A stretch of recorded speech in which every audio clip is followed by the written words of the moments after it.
ನಮಸ್ತೆ ವೀಕ್ಷಕರೇ, ನಮ್ಮ ಸೂರ್ಯೋದಯ ಯೂಟ್ಯೂಬ್ ಚಾನೆಲ್ಗೆ ನಿಮಗೆಲ್ಲರಿಗೂ ಸ್ವಾಗತ. ಕಥೆಯನ್ನು ಪ್ರಾರಂಭಿಸುವುದಕ್ಕಿಂತ ಮೊದಲು ದಯವಿಟ್ಟು ನಮ್ಮ ಚಾನೆಲ್ ಅನ್ನು ಸಬ್ಸ್ಕ್ರೈಬ್ ಮಾಡಿಕೊಳ್ಳಿ. ಹಾಗೆಯೇ ಅವಶ್ಯವಾಗಿ ಬೆಲ್ ಐಕಾನ್ ಕ್ಲಿಕ್ ಮಾಡಿ. ಮೈಸೂರಿನ ಸಣ್ಣ ಗಲ್ಲಿಗಳಲ್ಲಿ ಬೆಳಗಿನ ಸೂರ್ಯನ ಕಿರಣಗಳು ಮಲ್ಲಿಗೆಯ ಸುವಾಸನೆಯನ್ನು ಹೊತ್ತು ತರುತ್ತಿದ್ದವು. ಮಧ್ಯಮ ವರ್ಗದ ಜೀವನಕ್ಕೆ ಮಾದರಿಯಾಗಿದ್ದಂತಹ ಒಂದು ಮನೆ ಇದು ರಾಮಚಂದ್ರ ರಾವ್ ಅವರ ನಿವಾಸ. ಸರ್ಕಾರಿ ಕಚೇರಿಯಲ್ಲಿ ಪ್ರಾಮಾಣಿಕವಾಗಿ ದುಡಿಯುವ ರಾಮಚಂದ್ರ ರಾವ್ ಮತ್ತು ಅವರ ಧರ್ಮಪತ್ನಿ ಮನೆಯನ್ನೇ ದೇಗುಲವೆಂದು ಪೂಜಿಸುವ ಜಾನಕಿ ಇವರು ತಮ್ಮ ಇಬ್ಬರು ಹೆಣ್ಣು ಮಕ್ಕಳನ್ನೇ ಸರ್ವಸ್ವವೆಂದು ನಂಬಿ ಬದುಕುತ್ತಿದ್ದರು. ಮನೆಯ ದೊಡ್ಡ ಮಗಳು ಅರ್ಚನಾ. ಆಕೆಯ ಹೆಸರು ಪೂಜೆ, ಆರಾಧನೆ ಎಂಬ ಅರ್ಥಗಳನ್ನು ಕೊಟ್ಟರೂ ಆಕೆಯ ಸುತ್ತ ಇದ್ದ ಪ್ರೀತಿಯ ಆವರಣ ಆಕೆಯನ್ನು ಹೊರಗಿನ ಪ್ರಪಂಚದ ಪಾಠಗಳಿಂದ ದೂರ ಇರಿಸಿತ್ತು. ತಂದೆ ರಾಮಚಂದ್ರ ರಾವ್ ಮತ್ತು ಜಾನಕಿಯವರು ಮಗಳ ಸಣ್ಣ ಬೇಡಿಕೆಗೂ ಇಲ್ಲ ಎನ್ನುತ್ತಿರಲಿಲ್ಲ. ಅಕ್ಕಪಕ್ಕದ ಶ್ರೀಮಂತ ಮಕ್ಕಳನ್ನು ನೋಡಿ ಅರ್ಚನಾ ಏನಾದರೂ ಬಯಸಿದರೆ ಅದೆಷ್ಟೇ ಕಷ್ಟವಾದರೂ ತಂದೆ ತಂದುಕೊಡುತ್ತಿದ್ದರು. ಈ ಅತಿಯಾದ ಮುದ್ದು, ಅತಿಯಾದ ಪ್ರೀತಿ ಅರ್ಚನಾ ಅಹಂಕಾರಿಯಾಗುವಂತೆ ಮಾಡಿತ್ತು. ಅವಳಲ್ಲಿ ತಾನೇ ಎಲ್ಲರಿಗಿಂತ ಶ್ರೇಷ್ಠಳು ಎಂಬ ಒಂದು ಸೂಕ್ಷ್ಮ ಅಹಂಕಾರದ ಬೀಜ ಮೊಳಕೆಯೊಡೆಯಲು ಪ್ರಾರಂಭಿಸಿತ್ತು. ವಿದ್ಯಾಭ್ಯಾಸದಲ್ಲಿ ಆಕೆ ಚುರುಕಾಗಿದ್ದಳು, ಆದರೆ ಆಕೆಯ ಎಲ್ಲಾ ಜ್ಞಾನವೂ ಹೊರಜಗತ್ತಿನ ವೈಭವವನ್ನು ಅರಿತುಕೊಳ್ಳುವುದರತ್ತಲೇ ಇತ್ತು. ಆಕೆ ಧರಿಸುವ ದುಬಾರಿ ಟಾಪ್ಗಳು, ಆಕೆ ಕೈಗೆ ಧರಿಸುತ್ತಿದ್ದ ಬ್ರ್ಯಾಂಡೆಡ್ ಕೈಗಡಿಯಾರಗಳು ಇವೆಲ್ಲವೂ ಆಕೆಯ ಹೊರಗಿನ ಮಧ್ಯಮ ವರ್ಗದ ನೋಟಕ್ಕೆ ಒಂದು ಆಧುನಿಕತೆಯ ಮುಖವಾಡ ತೊಡಿಸಿತ್ತು. ಬೆಳಗಿನ ಕಾಫಿ ಕಪ್ಪನ್ನು ಕೈಯಲ್ಲಿ ಹಿಡಿದು ಬಾಲ್ಕನಿಯಲ್ಲಿ ನಿಂತು ನಗರದತ್ತ ನೋಡುವ ಅರ್ಚನಾಳ ಕಣ್ಣುಗಳಲ್ಲಿ ಕನಸುಗಳು ಕೇವಲ ಗ್ಲಾಮರ್ ಲೋಕ ಮತ್ತು ಐಷಾರಾಮಿ ಜೀವನದ ದೃಶ್ಯಗಳನ್ನೇ ಬಿಂಬಿಸುತ್ತಿದ್ದವು. ಆಕೆಯ ದೃಷ್ಟಿಯಲ್ಲಿ ಜೀವನವೆಂದರೆ ಸಿಗುವ ಸಣ್ಣ ಸುಖವಲ್ಲ, ಅದು ಸಾಧಿಸುವ ದೊಡ್ಡ ಪ್ರತಿಷ್ಠೆ. ಅರ್ಚನಾಳಿಗೆ ಸಾಮಾಜಿಕ ಪ್ರತಿಷ್ಠೆ, ವೈಭವೋಪೇತ ಬದುಕು ಮತ್ತು ಹಣವೇ ಅತಿ ಮುಖ್ಯವಾಗಿತ್ತು. ಅವಳ ಆಧುನಿಕ ಮನಸ್ಥಿತಿ ಮಧ್ಯಮ ವರ್ಗದ ಮೌಲ್ಯಗಳನ್ನು ಸೀಮಿತಗೊಳಿಸುವ ಬೇಡಿ ಎಂದು ಭಾವಿಸಿತ್ತು. ತನ್ನ ಸಾಮರ್ಥ್ಯಕ್ಕೆ ತಕ್ಕಂತೆ ತಾನು ಶ್ರೀಮಂತಿಕೆಯಲ್ಲಿ ಬದುಕಬೇಕು ಎಂಬ ತೀವ್ರ ಮಹತ್ವಾಕಾಂಕ್ಷೆ ಆಕೆಯೊಳಗೆ ಕುದಿಯುತ್ತಿತ್ತು. ಇನ್ನು ಕಿರಿಯವಳು ಆರಾಧನಾ. ಆಕೆ ಹೆಸರಿನಲ್ಲೇ ಶಾಂತಿಯನ್ನು ಹೊಂದಿದವಳು. ಆರಾಧನಾಳ ಬಾಲ್ಯವೂ ಸಹ ಅಕ್ಕನಂತೆ ಪ್ರೀತಿಯಿಂದ ಕೂಡಿತ್ತು. ಆದರೆ ಅಕ್ಕನಿಗೆ ಸಿಕ್ಕಿದ್ದ ಅತಿಯಾದ ಸವಲತ್ತುಗಳ ನಡುವೆ ಆಕೆಗೆ ತನ್ನತನವನ್ನು ತಾನೇ ರೂಪಿಸಿಕೊಳ್ಳುವ ಅವಕಾಶ ಸಿಕ್ಕಿತ್ತು. ಅರ್ಚನಾ ಬ್ರ್ಯಾಂಡೆಡ್ ಬಟ್ಟೆಗಳಿಗೆ ಅಂಟಿಕೊಂಡಿದ್ದರೆ ಆರಾಧನಾ ತಾಯಿಯ ಕೈಯಿಂದ ಹೊಲಿಸಿದ ಸಾಧಾರಣ ಬಟ್ಟೆಗಳಲ್ಲೂ ಸುಂದರವಾಗಿ ಕಾಣುತ್ತಿದ್ದಳು. ಅವಳು ವಿದ್ಯಾವಂತೆಯಾದರೂ ಆಕೆಯ ಜ್ಞಾನವು ಜೀವನದ ಮೌಲ್ಯಗಳನ್ನು ಅರಿತುಕೊಳ್ಳುವುದರತ್ತ ಕೇಂದ್ರೀಕೃತವಾಗಿತ್ತು. ಆಕೆ ಎಂದಿಗೂ ಅಕ್ಕನಂತೆ ತನ್ನ ಅಪ್ಪ ಅಮ್ಮನಲ್ಲೂ ಪೀಡಿಸಿರಲಿಲ್ಲ. ಸಿಕ್ಕಿದ್ದರಲ್ಲಿ ಸಂತೋಷ, ಎಲ್ಲರೊಂದಿಗೆ ಹೊಂದಿಕೊಂಡು ಹೋಗುವ ಪ್ರಶಾಂತ ಸ್ವಭಾವ ಇವೆಲ್ಲ ಆಕೆಯ ವ್ಯಕ್ತಿತ್ವದ ಸಾರವಾಗಿದ್ದವು. ಅಕ್ಕನ ಆಧುನಿಕ ನಡೆ, ಅಹಂಕಾರ ಮತ್ತು ಐಷಾರಾಮಿ ವ್ಯಾಮೋಹವನ್ನು ಆರಾಧನಾ ದೂರದಿಂದಲೇ ನೋಡುತ್ತಿದ್ದಳು. ಆಕೆಗೆ ಅಕ್ಕನ ಬಗ್ಗೆ ಪ್ರೀತಿ ಇತ್ತಾದರೂ ಆಕೆಯ ಕೆಲವು ಅತಿಯಾದ ನಿಲುವುಗಳನ್ನು ಒಪ್ಪುತ್ತಿರಲಿಲ್ಲ. ಆರಾಧನಾಳ ಸೌಂದರ್ಯ ಹೊರಗಿನ ಮೇಕಪ್ನಿಂದ ಬಂದಿದ್ದಲ್ಲ, ಅದು ಆಕೆಯ ಸಿಂಪಲ್ ಮನಸ್ಸಿನ ಪ್ರತಿಬಿಂಬವಾಗಿತ್ತು. ಒಂದು ಸಂಜೆ ತೋಟದಲ್ಲಿ ಸಸಿಗಳಿಗೆ ನೀರು ಹಾಕುತ್ತಿದ್ದ ಆರಾಧನಾಳ ಕಣ್ಣುಗಳಲ್ಲಿ ಸೂರ್ಯನ ಕಿರಣಗಳು ಪ್ರತಿಫಲಿಸುತ್ತಿದ್ದವು. ಆಕೆಯ ಪ್ರಪಂಚ ಚಿಕ್ಕದಾಗಿತ್ತು, ಆದರೆ ಆಂತರಿಕವಾಗಿ ಅದು ಅತ್ಯಂತ ಶ್ರೀಮಂತವಾಗಿತ್ತು. ಪ್ರೀತಿ, ವಿಶ್ವಾಸ ಮತ್ತು ಹೊಂದಾಣಿಕೆಯೇ ನಿಜವಾದ ಐಶ್ವರ್ಯ ಎಂಬುದು ಆಕೆಯ ಮೂಲ ನಂಬಿಕೆಯಾಗಿತ್ತು. ಆರಾಧನಾಳ ಸರಳತೆಯು ಕೆಲವೊಮ್ಮೆ ಕುಟುಂಬಕ್ಕೆ ಒಂದು ವಿಚಿತ್ರ ಸವಾಲಾಗಿತ್ತು. ದೊಡ್ಡವಳು ಅರ್ಚನಾಳಂತೆ ನೀನೂ ಸ್ವಲ್ಪ ಫ್ಯಾಷನೆಬಲ್ ಆಗಿರಬಾರದೆ, ಅವಳೇ ನಮ್ಮ ಮನೆಗೆ ಹೆಮ್ಮೆ ತರುತ್ತಾಳೆ ಎಂದು ಜಾನಕಿ ಕೆಲವೊಮ್ಮೆ ಹೇಳುವುದುಂಟು. ಆದರೆ ಆರಾಧನಾ ನಗುತ್ತಾ, ಅಮ್ಮ, ಹೆಮ್ಮೆ ಬರುವುದು ಬಟ್ಟೆಯಿಂದಲ್ಲ, ನಮ್ಮ ನಡತೆಯಿಂದ ಎಂದು ಸುಮ್ಮನಾಗುತ್ತಿದ್ದಳು. ಒಂದೇ ಮನೆಯಲ್ಲಿ ಒಂದೇ ಪೋಷಕರ ಪ್ರೀತಿಯಲ್ಲಿ ಬೆಳೆದ ಈ ಇಬ್ಬರು ಹೆಣ್ಣು ಮಕ್ಕಳು ಇಬ್ಬರು ಬೇರೆ ಬೇರೆ ಧ್ರುವಗಳಂದೇ ಇದ್ದರು. ಅರ್ಚನಾಳ ಮಹತ್ವಾಕಾಂಕ್ಷೆ ಆಕೆಯನ್ನು ಹೊರಗೆಳೆಯಲು ಸಿದ್ಧವಾಗಿತ್ತು, ಆದರೆ ಆರಾಧನಾಳ ಸರಳತೆ ಮತ್ತು ಮೌಲ್ಯಗಳು ಆಕೆಯನ್ನು ಮನೆಯ ನೆಲಕ್ಕೆ ಅಂಟಿಕೊಂಡಿರುವಂತೆ ಮಾಡಿದ್ದವು. ಅರ್ಚನಾಳ ಈ ಅಹಂಕಾರಗ ಮತ್ತು ಆಧುನಿಕತೆಯ ಮನಸ್ಥಿತಿಯೇ ಮುಂದೆ ಆಕೆಯ ಜೀವನದ ನಿರ್ಧಾರಗಳನ್ನು ತೀವ್ರವಾಗಿ ಪ್ರಭಾವಿಸಲಿತ್ತು. ಅರ್ಚನಾಳ ಜೀವನದ ಕನಸಿನ ಮಹಡಿಯು ಹಣ, ಪ್ರತಿಷ್ಠೆ ಮತ್ತು ಅಧಿಕಾರದ ಸೌಧದ ಮೇಲೆ ನಿಂತಿತ್ತು. ಅವಳು ಕಾಲೇಜು ಮುಗಿಸಿ ಒಂದು ಖಾಸಗಿ ಕಂಪನಿಯಲ್ಲಿ ಕೆಲಸಕ್ಕೆ ಸೇರಿದಳು. ಆದರೆ ಆಕೆಯಲ್ಲಿ ಕಲಿಯುತ್ತಿದ್ದುದು ಕೇವಲ ಕಚೇರಿ ಕೆಲಸವಲ್ಲ, ಬದಲಾಗಿ ತನ್ನ ಮಹತ್ವಾಕಾಂಕ್ಷೆಯ ಕನಸುಗಳನ್ನು ಹೇಗೆ ಈಡೇರಿಸಿಕೊಳ್ಳಬೇಕು ಎಂಬುದನ್ನು.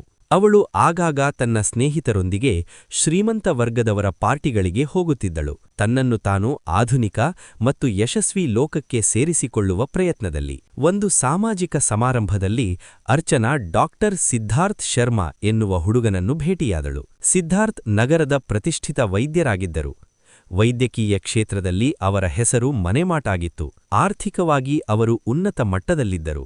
ಅವರ ಕುಟುಂಬವೂ ಕೂಡ ಸಮಾಜದಲ್ಲಿ ಗೌರವಾನ್ವಿತ ಸ್ಥಾನಮಾನವನ್ನು ಹೊಂದಿತ್ತು. ಸಿದ್ಧಾರ್ಥ್ ವೈಭವದ ಲೋಕದಲ್ಲಿ ಬೆಳೆದಿದ್ದರೂ ಅದಕ್ಕೆ ಸಂಪೂರ್ಣವಾಗಿ ಅಂಟಿಕೊಂಡಿರಲಿಲ್ಲ. ಅವನಿಗೆ ಐಷಾರಾಮಿ ಜೀವನ ಶೈಲಿಗಿಂತ ಅವರ ವೃತ್ತಿಯ ಶ್ರೇಷ್ಠತೆ, ರೋಗಿಗಳಿಗೆ ನೆರವಾಗುವುದು ಮತ್ತು ಓದು ಸಂಶೋಧನೆ ಮುಖ್ಯವಾಗಿತ್ತು. ಅವನು ತುಂಬಾ ಸಿಂಪಲ್ ಮನುಷ್ಯನಾಗಿದ್ದ. ದುಬಾರಿ ಕಾರಿನಲ್ಲಿ ಬಂದರೂ ಅವನ ಬಟ್ಟೆಗಳು ಅತೀ ಸರಳ, ಮಾತು ವಿನಯದಿಂದ ಕೂಡಿರುತ್ತಿತ್ತು. ಅವನಲ್ಲಿ ಯಾವುದೇ ರೀತಿಯ ಢಾಂಭಿಕತನವಿರಲಿಲ್ಲ. ಒಬ್ಬ ಸಾಮಾನ್ಯ ಮನುಷ್ಯನಂತೆ ಬದುಕುತ್ತಿದ್ದ. ಆದರೆ ಅರ್ಚನಾಳಿಗೆ ಬೇಕಾಗಿದ್ದು ಹಣ ಮತ್ತು ಪ್ರತಿಷ್ಠೆ. ಸಿದ್ಧಾರ್ಥ್ ಬಳಿ ಇವೆರಡೂ ಹೇರಳವಾಗಿತ್ತು. ಅವನ ವಿನಯಶೀಲತೆ ಅರ್ಚನಾಳ ಅಹಂಕಾರವನ್ನು ಅರಿತುಕೊಳ್ಳಲು ಅಸಾಧ್ಯವಾಗಿತ್ತು. ಆಕೆಯು, ಓ, ಇವರು ಇಷ್ಟೊಂದು ಶ್ರೀಮಂತರಾಗಿದ್ದು ಇಷ್ಟೊಂದು ಸರಳವಾಗಿದ್ದಾರೆ ಎಂದರೆ ಇವರು ನಿಜಕ್ಕೂ ದೊಡ್ಡ ವ್ಯಕ್ತಿ ಎಂದು ಮನಸ್ಸಿನಲ್ಲಿ ಲೆಕ್ಕ ಹಾಕಿದಳು. ಆಕೆಯ ಆಕರ್ಷಣೆ ಸಿದ್ಧಾರ್ಥ್ನ ನಿಜವಾದ ವ್ಯಕ್ತಿತ್ವಕ್ಕಿಂತ ಹೆಚ್ಚಾಗಿ ಆತನ ಡಾಕ್ಟರ್ ಎಂಬ ಪಟ್ಟ ಮತ್ತು ಆತನ ಬ್ಯಾಂಕ್ ಬ್ಯಾಲೆನ್ಸ್ನ ಸುತ್ತ ಸುತ್ತುತ್ತಿತ್ತು.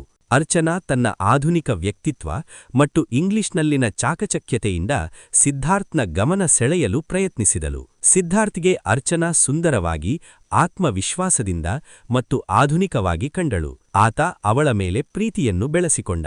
ಆತ ಅರ್ಚನಾಳ ಮಾಡರ್ನ್ ಸ್ವಭಾವವನ್ನು ಗ್ಲಾಮರಸ್ ಎಂದು ಭಾವಿಸಿದನೋ ಹೊರತು ಆಕೆಯೊಳಗಿನ ಐಷಾರಾಮಿ ವ್ಯಾಮೋಹದ ಆಳವನ್ನು ಅರಿತುಕೊಳ್ಳಲಿಲ್ಲ. ಒಂದು ಸಂಜೆ ಮಳೆಯ ಹನಿಗಳು ಸುರಿಯುತ್ತಿದ್ದಾಗ ಸಿದ್ಧಾರ್ಥ್ ಅರ್ಚನಾಳನ್ನು ಭೇಟಿಯಾಗಲು ಅವಳ ಕಚೇರಿಯ ಬಳಿ ಕಾಯುತ್ತಿದ್ದ. ಆಕೆ ಛತ್ರಿಗಿಳಿದು ಬಂದಾಗ ಆತ ಮುಗುಳ್ನಕ್ಕು, ಅರ್ಚನಾ, ನನ್ನ ಜೀವನವು ವೈದ್ಯಕೀಯ ವೃತ್ತಿ ಮತ್ತು ಜನಸೇವೆಗೆ ಮೀಸಲಾಗಿದೆ. ನಿಮಗೆ ದೊಡ್ಡ ಕನಸುಗಳಿರುವುದು ಗೊತ್ತು. ಆದರೆ ನನ್ನ ಜೀವನ ಸರಳವಾಗಿದೆ. ನೀವು ಇದನ್ನು ಒಪ್ಪಿಕೊಳ್ಳಬಲ್ಲಿರಾ ಎಂದು ಕೇಳಿದಾಗ ಅರ್ಚನಾ ತಕ್ಷಣವೇ ನಕ್ಕಳು. ಡಾಕ್ಟರ್, ನಿಮ್ಮಂಥವರ ಸರಳತೆ ಎಂದರೆ ನನಗೂ ತುಂಬಾ ಇಷ್ಟ. ನನ್ನ ಕನಸುಗಳು ನನ್ನ ವೃತ್ತಿಯ ಬಗ್ಗೆ. ನಿಮ್ಮ ಜೀವನದೊಂದಿಗೆ ಹೊಂದಿಕೊಂಡು ಹೋಗಲು ನನಗೆ ಯಾವುದೇ ತೊಂದರೆಯಿಲ್ಲ ಎಂದು ಉತ್ತರವಿತ್ತಳು. ಆಕೆಯ ಉತ್ತರ ಪ್ರೀತಿಯಿಂದ ಬಂದದ್ದಲ್ಲ, ಬದಲಿಗೆ ಆಕೆ ಕಂಡ ಸ್ಥಿರ ಮತ್ತು ಸುಖದ ಜೀವನದ ಕನಸಿನಿಂದ ಬಂದದ್ದಾಗಿತ್ತು. ಸಿದ್ಧಾರ್ಥ್ ತನ್ನ ಭವಿಷ್ಯವನ್ನು ಅರ್ಚನಾಳ ಕಣ್ಣುಗಳಲ್ಲಿ ಕಂಡನು. ಆದರೆ ಆ ಕನಸುಗಳ ಹಿಂದೆ ಅಡಗಿದ್ದ ಷರತ್ತುಗಳನ್ನು ಅವನು ನೋಡಲಿಲ್ಲ. ಅವರಿಬ್ಬರ ಸಂಬಂಧ ಗಾಢವಾದಾಗ ಸಿದ್ಧಾರ್ಥ್ ತನ್ನ ಕುಟುಂಬದವರೊಂದಿಗೆ ಅರ್ಚನಾಳ ಕುಟುಂಬದವರನ್ನು ಭೇಟಿಯಾದನು. ರಾಮಚಂದ್ರ ರಾವ್ ಮತ್ತು ಜಾನಕಿ ಅವರು ಡಾಕ್ಟರ್ ಸಿದ್ಧಾರ್ಥ್ನಂತಹ ಅಳಿಯನನ್ನು ಕಂಡುಕೊಂಡಿದ್ದಕ್ಕೆ ಸ್ವರ್ಗಕ್ಕೆ ಹೋದಷ್ಟು ಸಂತೋಷಪಟ್ಟರು. ತಮ್ಮ ದೊಡ್ಡ ಮಗಳು ಇಷ್ಟು ದೊಡ್ಡ ಕುಟುಂಬಕ್ಕೆ ಸೊಸೆಯಾಗುತ್ತಿರುವುದು ಅವರಿಗೆ ಅಪಾರ ಹೆಮ್ಮೆ ತಂದಿತ್ತು. ಆರಾಧನಾ ಕೂಡ ಸಿದ್ಧಾರ್ಥ್ನ ಒಳ್ಳೆಯ ಸ್ವಭಾವವನ್ನು ಅರಿತು ಅಕ್ಕನ ಆಯ್ಕೆಯನ್ನು ಸಂತೋಷದಿಂದ ಸ್ವಾಗತಿಸಿದಳು. ಸಿದ್ಧಾರ್ಥ್ ಕುಟುಂಬದವರಿಗೆ ಅರ್ಚನಾಳ ಮಧ್ಯಮ ವರ್ಗದ ಹಿನ್ನೆಲೆ ಮುಖ್ಯವಾಗಲಿಲ್ಲ, ಏಕೆಂದರೆ ಅವರು ತಮ್ಮ ಮಗನ ಸಂತೋಷ ಮತ್ತು ಅರ್ಚನಾಳ ಉತ್ತಮ ಶಿಕ್ಷಣಕ್ಕೆ ಹೆಚ್ಚು ಒತ್ತು ನೀಡಿದರು. ಎರಡೂ ಕುಟುಂಬಗಳ ಒಪ್ಪಿಗೆಯೊಂದಿಗೆ ವಿವಾಹ ನಿಶ್ಚಯವಾಯಿತು. ನಿಶ್ಚಿತಾರ್ಥ ಸಮಾರಂಭವು ಅತ್ಯಂತ ಅದ್ಧೂರಿಯಾಗಿ ನಡೆಯಿತು. ಸಿದ್ಧಾರ್ಥ್ ಕುಟುಂಬವು ನಗರದ ಪ್ರತಿಷ್ಠಿತ ಹೋಟೆಲ್ನಲ್ಲಿ ಒಂದು ದೊಡ್ಡ ಕಾರ್ಯಕ್ರಮವನ್ನು ಏರ್ಪಡಿಸಿತು. ಅರ್ಚನಾಳ ಕಣ್ಣುಗಳು ಆ ವೈಭವ, ಬಂದ ಗಣ್ಯರು ಮತ್ತು ಆಕೆಗೆ ಸಿಕ್ಕ ಪ್ರೀತಿಯ ಉಡುಗೊರೆಗಳನ್ನು ನೋಡಿ ಮಿಂಚುತ್ತಿದ್ದವು. ಸಿದ್ಧಾರ್ಥ್ ಸರಳ ಸೂಟ್ ಧರಿಸಿದ್ದರೆ ಅರ್ಚನಾ ಅತ್ಯಂತ ಆಧುನಿಕ ಶೈಲಿಯ ವಿನ್ಯಾಸದ ಲೆಹೆಂಗಾದಲ್ಲಿ ಮಿಂಚುತ್ತಿದ್ದಳು. ಅವಳ ಅಹಂಕೆ ಮತ್ತಷ್ಟು ಮೆರಗು ಬಂದಂತಾಯಿತು. ಆರಾಧನಾ ಒಂದು ಮೂಲೆಯಲ್ಲಿ ನಿಂತು ಈ ಎಲ್ಲ ವೈಭವವನ್ನು ನೋಡುತ್ತಿದ್ದಳು. ಅಕ್ಕನ ಸಂತೋಷದಲ್ಲಿ ತನಗೆ ಸಂತೋಷವಿದ್ದರೂ ಅವಳ ಮನಸ್ಸಿನಲ್ಲಿ ಒಂದು ಸಣ್ಣ ಕಸಿವಿಸಿಯಿತ್ತು. ಅಕ್ಕನ ಮುಖದಲ್ಲಿ ಮೂಡಿದ ಐಷಾರಾಮದ ಸಂತೋಷವು ನಿಜವಾದ ಪ್ರೀತಿಯಿಂದ ಬಂದದ್ದೇ ಅಥವಾ ಸಂಪತ್ತಿನಿಂದ ಬಂದದ್ದೇ ಎಂಬ ಪ್ರಶ್ನೆ ಅವಳನ್ನು ಕಾಡುತ್ತಿತ್ತು. ನಿಶ್ಚಿತಾರ್ಥದ ಉಂಗುರ ವಿನಿಮಯವಾದ ನಂತರ ಅರ್ಚನಾ ಸಿದ್ಧಾರ್ಥ್ನ ಕೈಯನ್ನು ಹಿಡಿದು ಅವನನ್ನು ಕುರಿತು ಹೇಳಿದಳು, ನಿಮ್ಮಿಂದಾಗಿ ನನ್ನ ಎಲ್ಲಾ ಕನಸುಗಳು ನನಸಾಗುತ್ತಿವೆ ಸಿದ್ಧಾರ್ಥ್. ಆಕೆಯ ಧ್ವನಿಯಲ್ಲಿನ ಸತ್ಯಕ್ಕಿಂತ ಆಕೆಯ ಕಣ್ಣುಗಳಲ್ಲಿ ಕಂಡ ಹೊಳಪು ಸಿದ್ಧಾರ್ಥ್ನ ಮನಸ್ಸನ್ನು ಗೆದ್ದಿತು. ಆದರೆ ಆ ಹೊಳಪು ಸಿದ್ಧಾರ್ಥ್ನ ಪ್ರೀತಿಗಾಗಿರಲಿಲ್ಲ, ಬದಲಿಗೆ ಆತನೊಂದಿಗೆ ಬರುವ ಭವಿಷ್ಯದ ಐಶ್ವರ್ಯಕ್ಕಾಗಿತ್ತು. ಎಲ್ಲವೂ ಅಂದುಕೊಂಡಂತೆಯೇ ನಡೆದಿತ್ತು. ಮದುವೆಗೆ ದಿನಾಂಕ ನಿಗದಿಯಾಗಿತ್ತು. ರಾವ್ ಕುಟುಂಬವು ಮಗಳು ಡಾಕ್ಟರ್ನ ಹೆಂಡತಿಯಾಗುವುದನ್ನು ಎದುರು ನೋಡುತ್ತಿತ್ತು. ಆದರೆ ಅರ್ಚನಾಳ ಮನಸ್ಸಿನಲ್ಲಿ ಮದುವೆಯ ಸುಖಕ್ಕಿಂತ ದೊಡ್ಡದಾದ ಒಂದು ಗ್ಲಾಮರ್ ಲೋಕದ ಸೆಳೆತ ನಿಧಾನವಾಗಿ ಬೇರುಬಿಡುತ್ತಿತ್ತು. ಅವಳ ಮನಸ್ಸಿನ ಮೂಲೆಯಲ್ಲಿ ಕುಳಿತುಕೊಂಡಿದ್ದ ಮಾಡರ್ನ್ ಮನಸ್ಸು ಇಷ್ಟು ದೊಡ್ಡ ಕನಸಿನ ಈಡೇರಿಕೆಯ ನಂತರವೂ ಇನ್ನೂ ತೃಪ್ತವಾಗಿರಲಿಲ್ಲ. ನಿಶ್ಚಿತಾರ್ಥದ ವೈಭವ ಮುಗಿದ ನಂತರ ಮದುವೆಯ ತಯಾರಿಗಳು ಭರದಿಂದ ಸಾಗಿದ್ದವು. ರಾವ್ ಕುಟುಂಬವು ತಮ್ಮ ಜೀವನದ ಬಹುದೊಡ್ಡ ಸಂಭ್ರಮಕ್ಕೆ ಸಿದ್ಧವಾಗುತ್ತಿತ್ತು. ಸಿದ್ಧಾರ್ಥ್ನ ಕುಟುಂಬವು ಯಾವುದೇ ಕೊರತೆಯಾಗದಂತೆ ನೋಡಿಕೊಳ್ಳುತ್ತಿತ್ತು. ಮದುವೆಗೆ ಕೇವಲ 1 ವಾರ ಬಾಕಿಯಿತ್ತು. ಮನೆಯೆಲ್ಲ ಖುಷಿ, ಬಂಧುಗಳ ಆಗಮನ, ಶಾಸ್ತ್ರೋಕ್ತ ಸಿದ್ಧತೆಗಳ ಗಡಿಬಿಡಿಯಿಂದ ಕೂಡಿತ್ತು. ಅರ್ಚನಾಳಿಗೆ ಈ ಎಲ್ಲಾ ಸಿದ್ಧತೆಗಳು ತೃಪ್ತಿ ನೀಡಿದ್ದರೂ ಅವಳ ಮನಸ್ಸಿನಲ್ಲಿ ಒಂದು ಅಶಾಂತಿ ಮನೆ ಮಾಡಿತ್ತು. ಡಾಕ್ಟರ್ ಹೆಂಡತಿಯಾಗಿ ದೊರೆಯುವ ಸ್ಥಿರತೆ ಮತ್ತು ಗೌರವ ಒಂದು ಕಡೆಯಾದರೆ, ತನ್ನ ಮಾಡರ್ನ್ ಮನಸ್ಸಿನೊಳಗೆ ಅಡಗಿದ್ದ ಗ್ಲಾಮರ್ ಲೋಕದ ಸೆಳೆತ ಇನ್ನೊಂದೆಡೆ ತೀವ್ರವಾಗುತ್ತಿತ್ತು. ಅವಳಿಗೆ ಬೇಕಾಗಿದ್ದು ಕೇವಲ ಒಬ್ಬ ಶ್ರೀಮಂತನ ಹೆಂಡತಿಯ ಪಟ್ಟವಲ್ಲ, ಬದಲಿಗೆ ತಾನೇ ಮಿಂಚಬೇಕು, ತಾನೇ ಎಲ್ಲರ ಗಮನ ಸೆಳೆಯಬೇಕು ಎಂಬ ದುರಾಸೆಯ ಬಯಕೆ. ಹಿಂದೊಮ್ಮೆ ಅರ್ಚನಾ ತನ್ನ ವೃತ್ತಿಜೀವನದಲ್ಲಿ ಏನಾದರೂ ದೊಡ್ಡದನ್ನು ಸಾಧಿಸಬೇಕು ಎಂಬ ಹಂಬಲದಿಂದ ತನ್ನ ಕೆಲವು ಆಕರ್ಷಕ ಫೋಟೋಗಳನ್ನು ಫ್ಯಾಷನ್ ಮತ್ತು ಮಾಡೆಲಿಂಗ್ ಏಜೆನ್ಸಿಗಳಿಗೆ ಕಳುಹಿಸಿದ್ದಳು. ಅದು ಆಗ ಕೇವಲ ಒಂದು ಪ್ರಯತ್ನವಾಗಿತ್ತು. ಆದರೆ ಮದುವೆ ಹತ್ತಿರ ಬರುತ್ತಿದ್ದಂತೆ, ವಿಧಿಯಾಟದಂತೆ ಆ ಕನಸಿಗೆ ಜೀವ ಬಂತು. ಮದುವೆಗೆ 6 ದಿನಗಳಿರುವಾಗ ನಗರದ ಪ್ರತಿಷ್ಠಿತ ಗ್ಲಾಮ್ ಎಂಟರ್ಪ್ರೈಸಸ್ನಿಂದ ಅರ್ಚನಾಳ ಮೊಬೈಲ್ಗೆ ಕರೆ ಬಂದಿತು. ಅತಿ ದೊಡ್ಡ ಬ್ರ್ಯಾಂಡ್ನ ಒಂದು ಸೌಂದರ್ಯವರ್ಧಕ ಉತ್ಪನ್ನದ ಜಾಹೀರಾತಿಗಾಗಿ ಅವರನ್ನು ಮುಖ್ಯ ಮಾಡೆಲ್ ಆಗಿ ಆಯ್ಕೆ ಮಾಡಲಾಗಿದೆ. ಒಂದು ಬೃಹತ್ ಒಪ್ಪಂದ, ಉತ್ತಮ ಸಂಭಾವನೆ ಮತ್ತು ದೇಶಾದ್ಯಂತ ಮಿಂಚುವ ಅವಕಾಶ. ಅರ್ಚನಾಳ ಕೈಗೆ ಸ್ವರ್ಗವೇ ಸಿಕ್ಕಂತಾಯಿತು. ಮದುವೆಯ ಸ್ಥಿರ ಬದುಕು ಒಂದು ಕಡೆ, ಮಾಡೆಲಿಂಗ್ ಲೋಕದ ರೋಮಾಂಚಕ ಐಶ್ವರ್ಯದ ಬದುಕು ಇನ್ನೊಂದು ಕಡೆ. ತಕ್ಷಣ ಅರ್ಚನಾಳ ಮನಸ್ಸು ಲೆಕ್ಕಾಚಾರ ಮಾಡಿತು. ಡಾಕ್ಟರ್ ಸಿದ್ಧಾರ್ಥ್ನ ಜೊತೆ ಬದುಕಿದರೆ ಆಕೆಯ ವೈಭವದ ಕನಸುಗಳಿಗೆ ಒಂದು ಮಿತಿ ಇರುತ್ತದೆ. ಆಕೆ ಕೇವಲ ಹೆಂಡತಿಯಾಗಿ ಗುರುತಿಸಿಕೊಳ್ಳುತ್ತಾಳೆ. ಆದರೆ ಮಾಡೆಲಿಂಗ್ಗೆ ಹೋದರೆ ಆಕೆ ತಾನೇ ಒಂದು ಬ್ರ್ಯಾಂಡ್ ಆಗಬಹುದು. ಆಕೆಯ ಅಹಂಕಾರ ಮತ್ತು ಮಹತ್ವಾಕಾಂಕ್ಷೆ ಬಯಸಿದ್ದಂತಹ ದೊಡ್ಡ ಹಣ ಮತ್ತು ಐಷಾರಾಮಿ ಜೀವನವನ್ನು ಗಳಿಸಬಹುದು. ಅರ್ಚನಾ ಐಶ್ವರ್ಯಕ್ಕೆ ಹೆಚ್ಚು ಮಹತ್ವ ಕೊಟ್ಟವಳಾಗಿದ್ದರಿಂದ ಆಕೆಯ ನಿರ್ಧಾರ ತಕ್ಷಣವೇ ಆಗಿಹೋಯಿತು. ಆ ರಾತ್ರಿ ಮನೆಯಲ್ಲೆಲ್ಲ ಮದುವೆಯ ಹಾಡಿನ ಸಿದ್ಧತೆ ನಡೆಯುತ್ತಿರುವಾಗ ಅರ್ಚನಾ ದಿಢೀರನೆ ತನ್ನ ತಂದೆತಾಯಿಯ ಎದುರು ನಿಂತು ತನ್ನ ನಿರ್ಧಾರವನ್ನು ಘೋಷಿಸಿದಳು. ಅಪ್ಪ, ಅಮ್ಮ, ನಾನು ಈ ಮದುವೆ ಮಾಡಿಕೊಳ್ಳುವುದಿಲ್ಲ. ರಾಮಚಂದ್ರರಾವ್ ಅವರ ಕೈಯಲ್ಲಿದ್ದ ವರನಿಗೆ ನೀಡಬೇಕಿದ್ದ ಉಡುಗೊರೆ ಕೆಳಗೆ ಬಿತ್ತು. ಏನು ಹೇಳುತ್ತಿರುವೆ ಅರ್ಚನಾ? ಮದುವೆಗೆ 6 ದಿನ ಬಾಕಿಯಿದೆ ಎಂದು ಅಘಾತದಿಂದ ಕೇಳಿದರು. ಹೌದು, ನಾನು ನಿರ್ಧರಿಸಿದ್ದೇನೆ. ನನಗೆ ಈಗ ಮಾಡೆಲಿಂಗ್ನಿಂದ ಆಫರ್ ಬಂದಿದೆ. ಇದು ನನ್ನ ಜೀವನದ ಕನಸು. ನಾನು ಡಾಕ್ಟರ್ ಹೆಂಡತಿಯಾಗಿ ಕೇವಲ ಅಡುಗೆ ಮನೆಯಲ್ಲಿ ಇರಲು ಬಯಸುವುದಿಲ್ಲ. ನಾನು ಗ್ಲಾಮರ್ ಲೋಕದಲ್ಲಿ ಯಶಸ್ಸು ಗಳಿಸಬೇಕು. ಈ ಮದುವೆ ನನ್ನ ಕನಸುಗಳಿಗೆ ಅಡ್ಡಿಯಾಗುತ್ತದೆ. ಜಾನಕಿಯವರು ಅಳುತ್ತಾ, ಅರ್ಚನಾ, ಹುಚ್ಚು ಹಿಡಿದಿದೆಯೇ ನಿನಗೆ? ಸಿದ್ಧಾರ್ಥ್ನಂತಹ ಒಳ್ಳೆಯ ಶ್ರೀಮಂತ ಹುಡುಗ ಸಿಕ್ಕಿರುವುದು ನಮ್ಮ ಪುಣ್ಯ. ಈ ಸ್ಥಿರವಾದ ಜೀವನವನ್ನು ಬಿಟ್ಟು ಮಾಯೆಯ ಲೋಕಕ್ಕೆ ಹೋಗುತ್ತೀಯಾ? ಜನ ಏನು ಹೇಳುತ್ತಾರೆ? ಸಿದ್ಧಾರ್ಥ್ನ ಕುಟುಂಬಕ್ಕೆ ಏನು ಹೇಳೋಣ ಎಂದರು. ಜನರ ಬಗ್ಗೆ ನನಗೆ ಚಿಂತೆಯಿಲ್ಲ. ನಾನೇ ನನಗೆ ಬೇಕಾದ ಜೀವನವನ್ನು ಸೃಷ್ಟಿಸಿಕೊಳ್ಳುತ್ತೇನೆ ಎಂದು ಅಹಂಕಾರದಿಂದ ಉತ್ತರಿಸಿದಳು.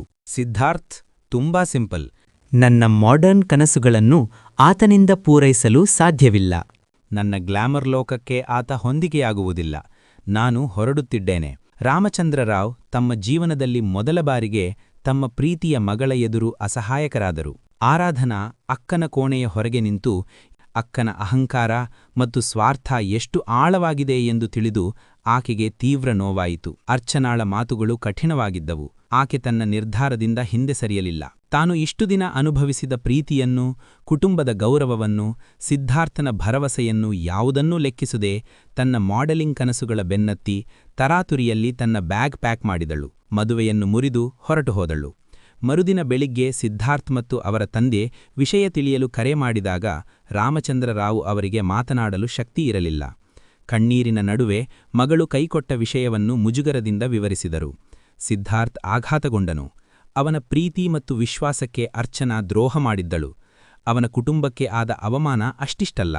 ಶ್ರೀಮಂತರಾದರೂ ಮರ್ಯಾದೆಗೆ ಹೆಚ್ಚು ಬೆಲೆ ನೀಡುತ್ತಿದ್ದ ಶರ್ಮಾ ಕುಟುಂಬಕ್ಕೆ ಇದು ಸಾರ್ವಜನಿಕವಾಗಿ ತೀವ್ರ ಮುಜುಗರವನ್ನುಂಟು ಮಾಡಿತು. ಸಿದ್ಧಾರ್ಥ್ ಸರಳ ಮನುಷ್ಯನಾದರೂ ಈ ಘಟನೆಯಿಂದ ಅವನ ಮನಸ್ಸಿನ ಮೇಲೆ ದೊಡ್ಡ ನೋವಿನ ಗಾಯವಾಯಿತು. ಅರ್ಚನಾ ಹೋದ ನಂತರ ರಾವ್ ಮನೆಯಲ್ಲಿ ಶೋಕದ ವಾತಾವರಣವಿತ್ತು. ತಾಯಿ ಜಾನಕಿ ದುಃಖದಿಂದ ಅಕ್ಷರಶಃ ಹಾಸಿಗೆ ಹಿಡಿದಿದ್ದರು. ಇತ್ತ ಶರ್ಮಾ ಕುಟುಂಬದವರ ಸಿಟ್ಟು ಆಕಾಶಕ್ಕೇರಿತ್ತು. ಮದುವೆಯ ತಯಾರಿಗಳು ನಿಂತುಹೋದವು. ರಾಮಚಂದ್ರರಾವ್ ತಮ್ಮ ಮಗಳ ಅಹಂಕಾರದ ಫಲವಾಗಿ ಇಂದು ತಮ್ಮ ಇಡೀ ಕುಟುಂಬ ಸಮಾಜದಲ್ಲಿ ತಲೆ ತಗ್ಗಿಸುವ ಸ್ಥಿತಿಗೆ ಬಂದಿದ್ದನ್ನು ನೋಡಿ ಕುಗ್ಗಿದ್ದರು. ಸಿದ್ಧಾರ್ಥನ ಕುಟುಂಬಕ್ಕೆ ಆದ ಅವಮಾನವನ್ನು ಸರಿಪಡಿಸಲಾಗದ ನೋವು ಅವರನ್ನು ಕಾಡುತ್ತಿತ್ತು. ಈ ಅಸಹಾಯಕ ಪರಿಸ್ಥಿತಿಯನ್ನು ನೋಡಿದಾಗ ಆರಾಧನಾ ಮುಂದೆ ಬಂದಳು. ಆಕೆಗೆ ಅಕ್ಕನ ಸ್ವಾರ್ಥದ ಬಗ್ಗೆ ಸಿಟ್ಟು ಇದ್ದರೂ ತಂದೆತಾಯಿಯ ನೋವು ಮತ್ತು ಶರ್ಮಾ ಕುಟುಂಬಕ್ಕೆ ಆದ ಅಗೌರವವನ್ನು ನೋಡಲಾಗಲಿಲ್ಲ.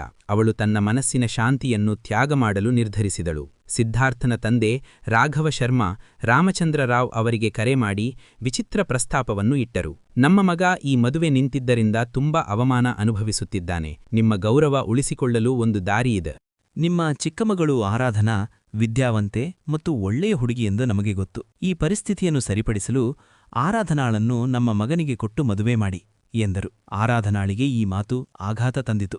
ಸಿದ್ಧಾರ್ಥ್ ಒಳ್ಳೆಯವರಾದರೂ ಪ್ರೀತಿಯಿಲ್ಲದೆ ಕೇವಲ ಸನ್ನಿವೇಶಕ್ಕೆ ಸಿಲುಕಿ ಮದುವೆಯಾಗುವುದು ಸರಿಯೇ? ಆದರೆ ಅವಳು ತನ್ನ ತಂದೆತಾಯಿಯ ಅಸಹಾಯಕ ನೋಟವನ್ನು ನೋಡಿದಳು. ಆರಾಧನಾ ತಾಯಿಯ ಬಳಿ ಹೋಗಿ, ಅಮ್ಮ, ನಾನು ಸಿದ್ಧಾರ್ಥ್ ಅವರನ್ನು ಮದುವೆಯಾಗಲು ಒಪ್ಪುತ್ತೇನೆ. ಅಕ್ಕನಿಂದ ನಮ್ಮ ಕುಟುಂಬಕ್ಕೆ ಆದ ಅವಮಾನವನ್ನು ನಾನು ಹೋಗಲಾಡಿಸುತ್ತೇನೆ. ಸಿದ್ಧಾರ್ಥ್ ಒಳ್ಳೆಯವರು, ನಾವಿಬ್ಬರೂ ಹೊಂದಿಕೊಂಡು ಹೋಗುತ್ತೇವೆ ಎಂದು ಹೇಳಿದಳು. ಆರಾಧನಾಳ ಈ ತ್ಯಾಗವನ್ನು ನೋಡಿ ಮನೆಯವರೆಲ್ಲ ಮೂಕ ವಿಸ್ಮಿತರಾದರು. ಸಿದ್ಧಾರ್ಥ್ಗೆ ಈ ಬಗ್ಗೆ ತಿಳಿದಾಗ ಆತ ಮೊದಲು ತಟಸ್ಥನಾಗಿದ್ದನು. ಆತ ಬೇರೆ ಹುಡುಗಿಯ ಬಗ್ಗೆ ಯೋಚಿಸುವ ಸ್ಥಿತಿಯಲ್ಲಿರಲಿಲ್ಲ. ಆದರೆ ಆರಾಧನಾಳ ಸರಳತೆ ಮತ್ತು ಈ ಸಂಕಷ್ಟದ ಸಮಯದಲ್ಲಿ ಆಕೆ ತೋರಿಸಿದ ಧೈರ್ಯವನ್ನು ಆತನ ಕುಟುಂಬವು ಶ್ಲಾಘಿಸಿತು. ಅರ್ಚನಾಳ ಜಾಗದಲ್ಲಿ ಆರಾಧನಾಳನ್ನು ಮದುವೆಯಾಗಲು ಸಿದ್ಧಾರ್ಥ್ ವಿಧಿಯಿಲ್ಲದೆ ಸಮ್ಮತಿಸಿದನು. ಮದುವೆ ನಿಗದಿಯಾದ ದಿನಾಂಕದಂದು ಅದ್ದೂರಿತನ ಇಲ್ಲದೆ ಅತ್ಯಂತ ಸರಳವಾಗಿ ಮತ್ತು ಭಾವನಾತ್ಮಕವಾಗಿ ಅರ್ಚನಾಳ ಜಾಗದಲ್ಲಿ ಆರಾಧನಾ ಮತ್ತು ಸಿದ್ಧಾರ್ಥ್ ಅವರ ವಿವಾಹ ನೆರವೇರಿತು.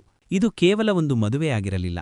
ಇದು ಆರಾಧನಾಳಿಂದ ತನ್ನ ಕುಟುಂಬಕ್ಕೆ ಮತ್ತು ಅತ್ತೆ ಮಾವನಿಗ ನೀಡಿದ ಬಲಿದಾನವಾಗಿತ್ತು. ಆರಾಧನಾ ಡಾಕ್ಟರ್ ಸಿದ್ಧಾರ್ಥ್ ಅವರ ದೊಡ್ಡ ಬಂಗಲೆಯನ್ನು ಪ್ರವೇಶಿಸಿದಳು. ಹೊರಗಿನಿಂದ ನೋಡಿದರೆ ಅದು ಸುಖಶಾಂತಿಯ ನೆಲೆ. ಆದರೆ ಆ ಮನೆಯೊಳಗೆ ಈಗ ಮೌನ ಆವರಿಸಿತ್ತು. ಸಿದ್ಧಾರ್ಥ್ ಮತ್ತು ಆರಾಧನಾ ಮದುವೆಯಾಗಿದ್ದರೂ ಅವರ ಸಂಬಂಧಕ್ಕೆ ಇನ್ನೂ ಪ್ರೀತಿಯ ಗಟ್ಟಿ ತಳಪಾಯ ಸಿಕ್ಕಿರಲಿಲ್ಲ. ಅದು ಕೇವಲ ಸನ್ನಿವೇಶ ಮತ್ತು ವಿಧಿಬರಹದ ಕಾರಣದಿಂದ ಉಂಟಾದ ಒಂದು ಒಪ್ಪಂದದ ಮದುವೆಯಾಗಿತ್ತು. ಸಮಸ್ಯೆ ಇಬ್ಬರ ಸ್ವಭಾವದಲ್ಲಾಗಲಿ ಅಥವಾ ವ್ಯಕ್ತಿತ್ವದಲ್ಲಾಗಲಿ ಇರಲಿಲ್ಲ. ಸಮಸ್ಯೆ ಬಂದಿರುವುದು ಅವರು ಈ ಸಂಬಂಧವನ್ನು ಒಪ್ಪಿಕೊಂಡ ಸಂದರ್ಭದಲ್ಲಿ. ಸಿದ್ಧಾರ್ಥ್ ಮನಸ್ಸಿನಲ್ಲಿ ಅರ್ಚನಾ ಮಾಡಿದ ದ್ರೋಹದ ನೋವು ಹೊಸದಾಗಿತ್ತು. ಆರಾಧನಾಳನ್ನು ನೋಡಿದಾಗಲೆಲ್ಲ ಅರ್ಚನಾಳ ನೆನಪು ಮತ್ತು ತನಗಾದ ಅವಮಾನದ ಭಾವನೆ ಅರಿವಿಲ್ಲದಂತೆ ಕಾಡುತ್ತಿತ್ತು.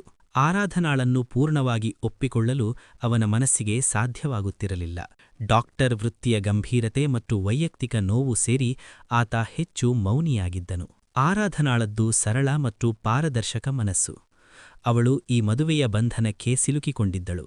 ತನ್ನಿಂದಾಗಿ ಗಂಡನಿಗೆ ಸಂತೋಷ ಸಿಗುತ್ತಿಲ್ಲ ಎಂಬ ನೋವು ಆಕೆಯನ್ನು ಕಾಡುತ್ತಿತ್ತು. ಸಿದ್ಧಾರ್ಥ್ನ ಗಂಭೀರತೆ, ಆತನ ಭಾವನೆಗಳನ್ನು ವ್ಯಕ್ತಪಡಿಸದಿರುವ ಸ್ವಭಾವ ಆರಾಧನಾಳನ್ನು ಮತ್ತಷ್ಟು ದೂರವಿರಿಸುತ್ತಿತ್ತು. ಮದುವೆಯ ಆರಂಭದ ವಾರಗಳಲ್ಲಿ ಅವರ ಸಂಭಾಷಣೆಗಳು ಕೇವಲ ಅಗತ್ಯಕ್ಕೆ ಸೀಮಿತವಾಗಿದ್ದವು. ಕಾಫಿ ಬೇಕಾ? ಊಟ ಆಯ್ತಾ? ಇದಕ್ಕಿಂತ ಹೆಚ್ಚಿನ ಮಾತುಕತೆ ಅವರ ನಡುವೆ ನಡೆಯುತ್ತಿರಲಿಲ್ಲ. ಸಿದ್ಧಾರ್ಥ್ ಆಸ್ಪತ್ರೆಯ ಕೆಲಸದಲ್ಲಿ ಹೆಚ್ಚು ಮುಳುಗಿದ್ದರೆ ಆರಾಧನಾ ಮನೆಯ ಜವಾಬ್ದಾರಿಗಳನ್ನು ನಿಭಾಯಿಸುತ್ತಾ ತನ್ನ ಸರಳ ನಡತೆಯಿಂದ ಅತ್ತೆ ಮಾವನ ಮನಸ್ಸನ್ನು ಗೆಲ್ಲಲು ಪ್ರಯತ್ನಿಸಿದಳು. ಒಂದು ದಿನ ರಾತ್ರಿ ಊಟದ ನಂತರ ಅಡುಗೆ ಮನೆಯಲ್ಲಿ ಪಾತ್ರೆ ತೊಳೆಯುತ್ತಿದ್ದ ಆರಾಧನಾಳ ಬಳಿ ಬಂದ ಸಿದ್ಧಾರ್ಥ್ ಮೌನ ಮುರಿದು, ಆರಾಧನಾ, ಈ ಮದುವೆಗೆ ನೀನು ಒಪ್ಪಿದ್ದಕ್ಕೆ ಧನ್ಯವಾದಗಳು. ಆದರೆ ನೀನು ನಿರೀಕ್ಷಿಸಿದಂತಹ ಗಂಡ ನಾನಲ್ಲದಿರಬಹುದು ಎಂದನು. ಆರಾಧನಾ ಹಿಂತಿರುಗಿ ಅವನ ಕಣ್ಣುಗಳನ್ನು ನೋಡಿದಳು. ನನಗೆ ಗೊತ್ತು ಸಿದ್ಧಾರ್ಥ್, ಆದರೆ ನನ್ನ ನಿರೀಕ್ಷೆಗಳು ದೊಡ್ಡದಾಗಿಲ್ಲ. ನಿಮ್ಮ ಜೀವನದಲ್ಲಿ ಶಾಂತಿ ಮತ್ತು ಸಂತೋಷವನ್ನು ತರಲು ನಾನು ಪ್ರಯತ್ನಿಸುತ್ತೇನೆ ಅಷ್ಟೇ ಎಂದು ಸೌಮ್ಯವಾಗಿ ನುಡಿದಳು. ಆಕೆಯ ಆ ಸರಳವಾದ ಉತ್ತರ ಸಿದ್ಧಾರ್ಥ್ನ ನೋವಿನ ಮನಸ್ಸಿಗೆ ಒಂದು ರೀತಿಯ ಸಾಂತ್ವನ ನೀಡಿತು. ಆರಾಧನಾಳ ಸರಳತೆ ಮತ್ತು ಪ್ರಾಮಾಣಿಕತೆಗೆ ಸಿದ್ಧಾರ್ಥ್ ಕ್ರಮೇಣ ಮಾರುಹೋದ. ಆರಾಧನಾಳದ್ದು ನಟನೆ ಇರಲಿಲ್ಲ, ಅದು ಆಕೆಯ ನಿಜವಾದ ವ್ಯಕ್ತಿತ್ವವಾಗಿತ್ತು. ಅಕ್ಕ ಅರ್ಚನಾಳ ಗ್ಲಾಮರ್ ಮತ್ತು ಮಹತ್ವಾಕಾಂಕ್ಷೆಯೊಂದಿಗೆ ಹೋಲಿಸಿದಾಗ ಆರಾಧನಾಳ ಶಾಂತ ಮತ್ತು ಹೊಂದಾಣಿಕೆಯ ಮನೋಭಾವ ಸಿದ್ಧಾರ್ಥ್ನಿಗೆ ನೆಮ್ಮದಿ ನೀಡಿತು. ಕಳೆದ 5-6 ತಿಂಗಳುಗಳಲ್ಲಿ ಅವರ ನಡುವಿನ ಮೌನವು ನಿಧಾನವಾಗಿ ಮಾತುಕತೆಯಾಗಿ ಬದಲಾಗುತ್ತಾ ಬಂತು. ಸಿದ್ಧಾರ್ಥ್ ತನ್ನ ಆಸ್ಪತ್ರೆಯ ದಿನಚರಿ, ರೋಗಿಗಳ ಬಗ್ಗೆ ಮಾತನಾಡಲು ಶುರುಮಾಡಿದ. ಆರಾಧನಾ ಆತನ ಮಾತುಗಳನ್ನು ತಾಳ್ಮೆಯಿಂದ ಆಲಿಸಿ ಕೆಲವೊಮ್ಮೆ ತನ್ನದೇ ಆದ ಸರಳ ಅಭಿಪ್ರಾಯಗಳನ್ನು ವ್ಯಕ್ತಪಡಿಸುತ್ತಿದ್ದಳು. ಸಿದ್ಧಾರ್ಥ್ನಲ್ಲಿ ಕಳೆದುಹೋಗಿದ್ದ ನಗು ನಿಧಾನವಾಗಿ ಮರುಕಳಿಸಿತು. ಅವರಿಬ್ಬರೂ ಪರಸ್ಪರ ಅರ್ಥಮಾಡಿಕೊಳ್ಳಲು ಪ್ರಯತ್ನಿಸುತ್ತಾ ವಿಧಿಬರಹ ಬರೆದ ಈ ಕಥೆಯನ್ನು ಪ್ರೀತಿಯಿಂದ ಬದಲಾಯಿಸುವ ಹಂತದಲ್ಲಿದ್ದರು. ಅವರ ದಾಂಪತ್ಯ ಹೊಸದಾಗಿ ಮೊಳಕೆಯೊಡೆಯುತ್ತಿದ್ದಂತೆಯೇ ಅವರ ಬದುಕಿನಲ್ಲಿ ನಡೆಯಬಾರದ ಘಟನೆ ನಡೆದು ಹೋಯಿತು. ಮಾಡೆಲಿಂಗ್ ಕನಸುಗಳನ್ನು ಹೊತ್ತು ಐಷಾರಾಮಿ ಜೀವನವನ್ನು ಹುಡುಕಿಕೊಂಡು ಮನೆಯನ್ನು ತ್ಯಜಿಸಿ ಹೋದ ಅರ್ಚನಾ ವಾಸ್ತವದ ಕಹಿಯನ್ನು ಎದುರಿಸಿದ್ದಳು. ಗ್ಲಾಮರ್ ಲೋಕವು ಹೊರಗಿನಿಂದ ಕಂಡಷ್ಟು ಸುಂದರವಾಗಿ, ಪಾರದರ್ಶಕವಾಗಿ ಇರಲಿಲ್ಲ. ಅರ್ಚನಾಳಿಗೆ ಮಾಡೆಲಿಂಗ್ನಲ್ಲಿ ಕೆಲವು ಸಣ್ಣ ಅವಕಾಶಗಳು ಸಿಕ್ಕಿದ್ದರೂ ಅವಳು ನಿರೀಕ್ಷಿಸಿದ ಸ್ಟಾರ್ ಪಟ್ಟ ಮತ್ತು ಬೃಹತ್ ಹಣ ಸುಲಭವಾಗಿ ಸಿಗಲಿಲ್ಲ. ಅವಳನ್ನು ಕರೆಸಿಕೊಂಡ ಮಧ್ಯವರ್ತಿಗಳೇ ಹೆಚ್ಚು ಹಣವನ್ನು ತೆಗೆದುಕೊಳ್ಳುತ್ತಿದ್ದರು. ಆಕೆಯ ಮಾಡರ್ನ್ ಲುಕ್ ಮತ್ತು ಅಹಂಕಾರವನ್ನು ದುರ್ಬಳಕೆ ಮಾಡಿಕೊಳ್ಳುವ ಪ್ರಯತ್ನಗಳು ನಡೆದವು. ವಂಚಕರು ಅರ್ಚನಾಳಿಗೆ ಹಣ ಮತ್ತು ವೈಭವದ ಆಸೆಯನ್ನು ತೋರಿಸಿ ಆಕೆಯ ಅಮಾಯಕತೆಯನ್ನು ಬಳಸಿಕೊಂಡರು. ಅವಳನ್ನು ಒಂದು ದೊಡ್ಡ ಜಾಹೀರಾತಿನಲ್ಲಿ ಮುಖ್ಯ ಪಾತ್ರದ ಬದಲು ಒಂದು ಚಿಕ್ಕ ಪಾತ್ರಕ್ಕೆ ಸೀಮಿತಗೊಳಿಸಿ ಅವಳ ಪಾಲುದಾರಿಕೆಯಲ್ಲಿ ಮೋಸ ಮಾಡಿದರು. ಐಷಾರಾಮಿ ಕನಸುಗಳ ಬೆನ್ನತ್ತಿ ಹೋಗಿದ್ದ ಅರ್ಚನಾಳಿಗೆ ತಾನು ಸಂಪೂರ್ಣವಾಗಿ ಮೋಸ ಹೋಗಿದ್ದೇನೆ ಎಂಬ ಅರಿವಾಯಿತು. ಹಣದ ನಷ್ಟ, ಅವಮಾನ ಮತ್ತು ಗ್ಲಾಮರ್ ಲೋಕದ ಕಹಿಯಾದ ಅನುಭವದಿಂದ ಆಕೆ ಸಂಪೂರ್ಣವಾಗಿ ಕುಗ್ಗಿದಳು. ಹೊರಗೆ ಹೋಗಿ ಯಶಸ್ಸನ್ನು ಪಡೆದು ಐಷಾರಾಮಿ ಜೀವನ ನಡೆಸುವ ಕನಸು ಕಂಡಿದ್ದ ಅರ್ಚನಾ ಈಗ ಕೈಯಲ್ಲಿ ಏನೂ ಇಲ್ಲದೆ ನಿಂತಿದ್ದಳು. ತನ್ನ ಅಹಂಕಾರ ಮತ್ತು ಮಹತ್ವಾಕಾಂಕ್ಷೆಯ ಕಾರಣದಿಂದ ತಾನೇ ತಳ್ಳಿದ್ದ ಸ್ಥಿರವಾದ ಬದುಕಿನ ನೆನಪು ಆಕೆಯನ್ನು ಕಾಡಲು ಶುರುಮಾಡಿತು. ಈ ಸಮಯದಲ್ಲಿ ಅವಳಿಗೆ ನೆನಪಾದದ್ದು ತಾನು ತ್ಯಜಿಸಿ ಬಂದ ಮನೆ ಹಾಗೂ ತಂದೆ ತಾಯಿಯೇ ಮಮತೆ. ಬೇರೆ ದಾರಿ ಕಾಣದೆ ಅರ್ಚನಾ ಅಂತಿಮವಾಗಿ ನೊಂದ ಮನಸ್ಸಿನಿಂದ ತನ್ನ ಮನೆಗೆ ವಾಪಸ್ ಬಂದಳು. ಅರ್ಚನಾ ಮನೆಗೆ ಬಂದಾಗ ಸಂಜೆಯಾಗಿತ್ತು. ಅವಳು ಬೀಗ ಹಾಕಿದ ಬಾಗಿಲನ್ನು ನಿರೀಕ್ಷಿಸಿದ್ದಳು, ಏಕೆಂದರೆ ಅವಳು ಮಾಡಿದ ಕೆಲಸ ಅಂತಹದ್ದಾಗಿತ್ತು. ಆದರೆ ಬಾಗಿಲು ತೆರೆದೇ ಇತ್ತು. ಮೆಲ್ಲನೆ ಒಳಗಡೆ ಹೆಜ್ಜೆ ಇಟ್ಟ ಅರ್ಚನಾ ಡ್ರಾಯಿಂಗ್ ರೂಂನಲ್ಲಿ ಕಂಡ ದೃಶ್ಯಕ್ಕೆ ಕ್ಷಣಕಾಲ ನಿಂತು ಹೋದಳು. ಅಲ್ಲಿ ಅರ್ಚನಾ ತನ್ನ ಸ್ವಾರ್ಥಕ್ಕಾಗಿ ತ್ಯಜಿಸಿ ಹೋಗಿದ್ದ ಡಾಕ್ಟರ್ ಸಿದ್ಧಾರ್ಥ್ ಕುಳಿತಿದ್ದನು. ಆದರೆ ಆತನ ಪಕ್ಕದಲ್ಲಿ ಕುಳಿತಿದ್ದು ಆತನಿಗೆ ಆಸರೆಯಾಗಿ ಆತನ ಮುಖದಲ್ಲಿ ನಗುವನ್ನು ಮೂಡಿಸುತ್ತಿದ್ದ ವ್ಯಕ್ತಿ ತನ್ನದೇ ತಂಗಿ ಆರಾಧನಾ. ಆರಾಧನಾ ಸಿದ್ಧಾರ್ಥ್ಗಾಗಿ ಕಾಫಿ ತರುತ್ತಾ ಆತನ ಜೊತೆ ನಿರಾಳವಾಗಿ ಮಾತನಾಡುತ್ತಿದ್ದಳು. ಸಿದ್ಧಾರ್ಥ್ ಅರ್ಚನಾಳನ್ನು ಮದುವೆಯಾಗಲು ನಿರಾಕರಿಸಿದಾಗ ಇದ್ದ ಗಂಭೀರತೆಗಿಂತ ಈಗ ಹೆಚ್ಚು ಪ್ರಶಾಂತವಾಗಿ ಇರುವ ಹಾಗೆ ಕಾಣುತ್ತಿದ್ದ. ಅರ್ಚನಾ ಡಾಕ್ಟರ್ ಸಿದ್ಧಾರ್ಥ್ ತಂಗಿಯೊಂದಿಗೆ ಸುಖಮಯವಾಗಿ ಇರುವುದನ್ನು ಕಂಡು ಆಘಾತಕ್ಕೊಳಗಾದಳು. ಆಕೆಯ ಗ್ಲಾಮರ್ ಲೋಕದ ಭ್ರಮೆ ಅಂತ್ಯಗೊಂಡಿತ್ತು ಮತ್ತು ಈಗ ಆಕೆ ತಾನೇ ಸೃಷ್ಟಿಸಿಕೊಂಡ ಒಂದು ಸಂಕೀರ್ಣವಾದ ವಾಸ್ತವದ ಮುಂದೆ ನಿಂತಿದ್ದಳು. ಆರಾಧನಾ ಮತ್ತು ಸಿದ್ಧಾರ್ಥ್ ಅರ್ಚನಾ ಬಾಗಿಲಲ್ಲಿ ನಿಂತಿರುವುದನ್ನು ನೋಡಿ ಆಶ್ಚರ್ಯಗೊಂಡರು. ಅರ್ಚನಾಳ ಮರಳುವಿಕೆಯಿಂದ ರಾವ್ ಮತ್ತು ಶರ್ಮಾ ಕುಟುಂಬಗಳ ನಡುವಿನ ವಾತಾವರಣ ಸಂಪೂರ್ಣವಾಗಿ ಬಿಗಡಾಯಿಸಿತು. ಅರ್ಚನಾ ತನ್ನ ತಪ್ಪುಗಳನ್ನು ಒಪ್ಪಿಕೊಂಡಿದ್ದರೂ ತನ್ನ ಅಹಂಕಾರ ಮತ್ತು ತಾನು ಕಳೆದುಕೊಂಡ ವೈಭವದ ಮೇಲಿನ ವ್ಯಾಮೋಹ ಸಂಪೂರ್ಣವಾಗಿ ಮಾಯವಾಗಿರಲಿಲ್ಲ. ಅವಳು ತನ್ನ ಕೋಣೆಯಲ್ಲಿ ಕಳೆಯುವ ಸಮಯವನ್ನು ಕಡಿಮೆ ಮಾಡಿದಳು ಮತ್ತು ಹೊಸ ದಂಪತಿಗಳ ಜೀವನವನ್ನು ಸೂಕ್ಷ್ಮವಾಗಿ ಗಮನಿಸತೊಡಗಿದಳು. ಸಿದ್ಧಾರ್ಥ್ ಮತ್ತು ಆರಾಧನಾಳ ನಡುವೆ ಇದ್ದ ಸಹಜತೆ, ಪರಸ್ಪರ ಅಕ್ಕರೆ ಮತ್ತು ಸಿದ್ಧಾರ್ಥ್ನ ನಿಶ್ಚಿಂತೆಯ ನೋಟ ಇವೆಲ್ಲವೂ ಅರ್ಚನಾಳಿಗೆ ತೀವ್ರ ಅಸೂಯೆ ತಂದವು. ಈ ಸ್ಥಾನದಲ್ಲಿ ನಾನಿರಬೇಕಿತ್ತು ಎಂಬ ವಿಷದ ಆಲೋಚನೆ ಆಕೆಯ ಮನಸ್ಸಿನಲ್ಲಿ ಪುನಃ ಬೇರೂರಿತು. ಡಾಕ್ಟರ್ ಸಿದ್ಧಾರ್ಥ್ ಅರ್ಚನಾಳ ಉಪಸ್ಥಿತಿಯನ್ನು ಸಂಪೂರ್ಣವಾಗಿ ನಿರ್ಲಕ್ಷಿಸಲು ಪ್ರಯತ್ನಿಸಿದನು, ಆದರೆ ಅದು ಸುಲಭವಾಗಿರಲಿಲ್ಲ. ಆತ ಆರಾಧನಾಳೊಂದಿಗೆ ಹೆಚ್ಚು ಪ್ರೀತಿಯಿಂದ ಮುಕ್ತವಾಗಿ ನಡೆದುಕೊಳ್ಳಲು ಪ್ರಯತ್ನಿಸಿದರೂ ಆರಾಧನಾಳ ಮನಸ್ಸು ಅಕ್ಕನ ಸ್ಥಾನವನ್ನು ಕಿತ್ತುಕೊಂಡಿದ್ದಕ್ಕೆ ಪಶ್ಚಾತ್ತಾಪಪಡುತ್ತಿತ್ತು. ಒಂದು ರಾತ್ರಿ ಊಟದ ಸಮಯದಲ್ಲಿ ಅರ್ಚನಾ ಡಾಕ್ಟರ್ ಸಿದ್ಧಾರ್ಥ್, ನಿಮ್ಮ ಹೊಸ ಆಸ್ಪತ್ರೆಯ ಯೋಜನೆ ತುಂಬಾ ಚೆನ್ನಾಗಿದೆ ಎಂದು ಕೇಳಿದೆ. ನಾನು ನನ್ನ ಮಾಡೆಲಿಂಗ್ ಕರಿಯರ್ನಲ್ಲಿ ಸಾಕಷ್ಟು ಪ್ಲಾಟ್ಫಾರ್ಮ್ಗಳನ್ನು ನೋಡಿದ್ದೇನೆ. ಬಹುಶಃ ನಿಮ್ಮ ಪಬ್ಲಿಕ್ ರಿಲೇಷನ್ಸ್ ವಿಭಾಗದಲ್ಲಿ ನಾನು ಏನಾದರೂ ಸಹಾಯ ಮಾಡಬಹುದೇ ಎಂದು ನೇರವಾಗಿ ಕೇಳಿದಳು. ಅರ್ಚನಾಳಿಗೆ ಇದು ತನ್ನ ಮೌಲ್ಯವನ್ನು ಪುನಃ ಸಾಬೀತುಪಡಿಸುವ ಪ್ರಯತ್ನವಾಗಿತ್ತು, ಆದರೆ ಸಿದ್ಧಾರ್ಥ್ಗೆ ಇದು ಕೇವಲ ಅಸಹ್ಯಕರವಾಗಿ ಕಂಡಿತು. ಥ್ಯಾಂಕ್ ಯು ಅರ್ಚನಾ, ಆದರೆ ನಮಗೆ ನಿಮ್ಮ ಸಹಾಯ ಬೇಕಾಗಿಲ್ಲ. ಆರಾಧನಾ ನನ್ನ ಜೀವನ ಮತ್ತು ವೃತ್ತಿಗೆ ಸಾಕಷ್ಟು ಬೆಂಬಲ ನೀಡುತ್ತಿದ್ದಾಳೆ ಎಂದು ಸಿದ್ಧಾರ್ಥ್ ಗಟ್ಟಿಯಾದ ದನಿಯಲ್ಲಿ ಉತ್ತರಿಸಿದನು. ನೀವು ನಿಮ್ಮ ಜೀವನವನ್ನು ಸರಿಪಡಿಸಿಕೊಳ್ಳುವತ್ತ ಗಮನಹರಿಸಿ. ಸಿದ್ಧಾರ್ಥ್ನ ಈ ನೇರ ಮಾತು ಅರ್ಚನಾಳನ್ನು ಮತ್ತಷ್ಟು ಕೆರಳಿಸಿತು. ಆತ ತಂಗಿಯನ್ನು ಹೊಗಳಿ ತನ್ನನ್ನು ದೂರ ತಳ್ಳುತ್ತಿರುವುದು ಆಕೆಯ ಅಹಂಕಾರಕ್ಕೆ ಮಾಡಿದ ಮತ್ತೊಂದು ಪೆಟ್ಟಾಗಿತ್ತು. ಆರಾಧನಾಳಿಗೆ ಈ ಪರಿಸ್ಥಿತಿ ನರಕವಾಗಿತ್ತು. ಆಕೆಯದ್ದು ಸರಳ ಮನಸ್ಸು. ಪತಿ ಮತ್ತು ಅಕ್ಕನ ನಡುವಿನ ಸಂಘರ್ಷವನ್ನು ನೋಡಲಾರದೆ ಆಕೆ ಒದ್ದಾಡುತ್ತಿದ್ದಳು.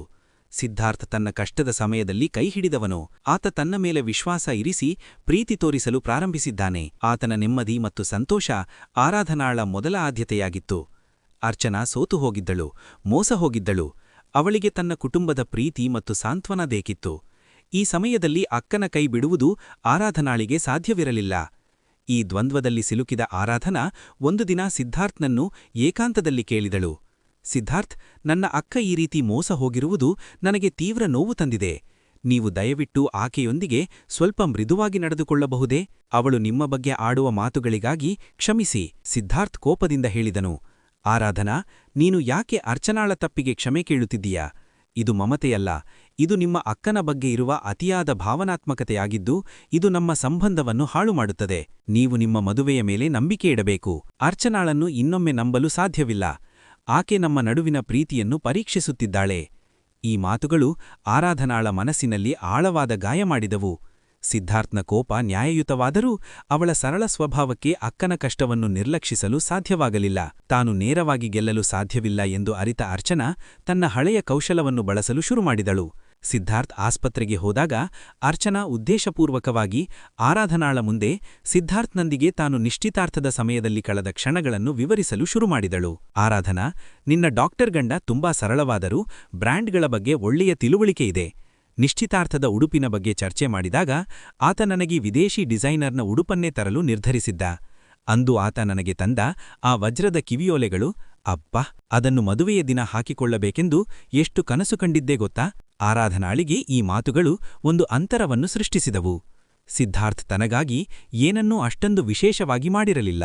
ಆತನ ಸರಳತೆಗೆ ಒಗ್ಗಿಕೊಂಡಿದ್ದರೂ ಅಕ್ಕನ ಮಾತು ಕೇಳಿದಾಗ ತಾನು ಎರಡನೇ ಆಯ್ಕೆ ಎಂಬ ಭಾವನೆ ಆಕೆಯನ್ನು ಕಾಡಲು ಶುರುಮಾಡಿತು. ಈ ರೀತಿ ಅರ್ಚನಾ ಆರಾಧನಾಳ ಮನಸ್ಸಿನಲ್ಲಿ ಸೂಕ್ಷ್ಮವಾಗಿ ಸಂದೇಹದ ಬೀಜಗಳನ್ನು ಬಿತ್ತಲು ಪ್ರಯತ್ನಿಸಿದಳು.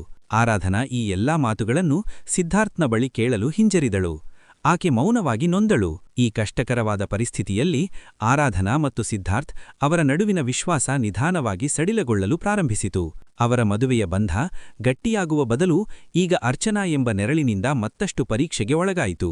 ಅರ್ಚನಾಳ ಸೂಕ್ಷ್ಮವಾದ ಮಾತುಗಳು ಆರಾಧನಾಳ ಮನಸ್ಸಿನಲ್ಲಿ ಸಂದೇಹದ ಮೋಡಗಳನ್ನು ಸೃಷ್ಟಿಸಿದವು. ಅವಳು ಪತಿಯನ್ನು ನಂಬಲು ಬಯಸಿದರೂ ತಾನು ಎರಡನೇ ಆಯ್ಕೆ ಎಂಬ ಭಾವನೆ ಪದೇ ಪದೇ ಕಾಡುತ್ತಿತ್ತು.